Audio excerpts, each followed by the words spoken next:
કરીશું ઉત્તરાયણ વિશે। ઉત્તરાયણ એટલે પતંગનો તહેવાર।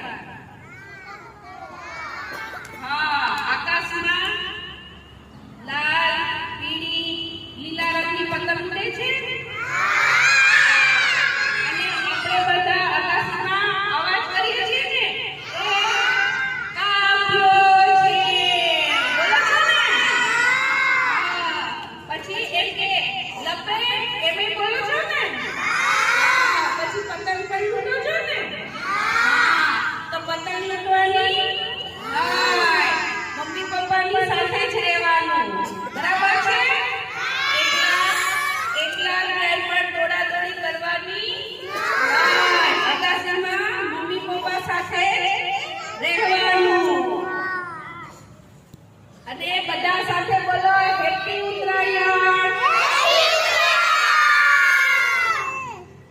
તો ચાલો, તમને ખબર છે આપણે તલ અને ગોળ કેમ ખાઈએ છીએ?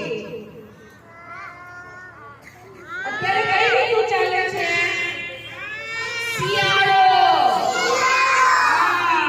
તો શિયાળામાં આપણને બહુ ઠંડી લાગે છે। શું લાગે છે? ઠંડી લાગે છે।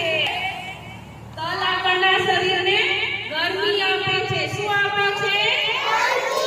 હા, એટલા માટે આપણે તલ અને ગોળ ખાઈએ છીએ। ખાય છે ને? બધાના મમ્મીએ બનાવી છે ને ચીક્કી? હા, એ આપણા શરીરને ગરમી આપે છે। અત્યારે શિયાળો ચાલે છે ને, એટલા માટે।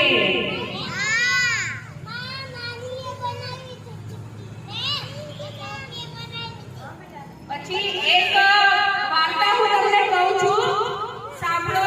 કોની સ્ટોરી કહેશે તમને? બધા સાથે બોલો। ઓકે, વૈશાલી સ્ટોરી કહે છે।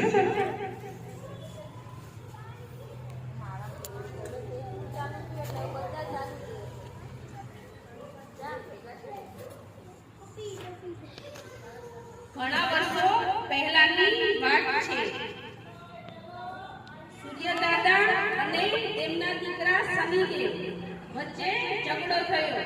તેઓ એકબીજા સાથે બોલતા ન હતા। પછી ઉત્તરાયણનો દિવસ આવ્યો। સૂર્યદાદાએ વિચાર્યું, મારે મારા દીકરાને મળવા જવું જોઈએ। તેઓ શનિદેવના ઘરે તેમને મળવા ગયા। શનિદેવ ખુશ થઈ ગયા। સૂર્યદાદા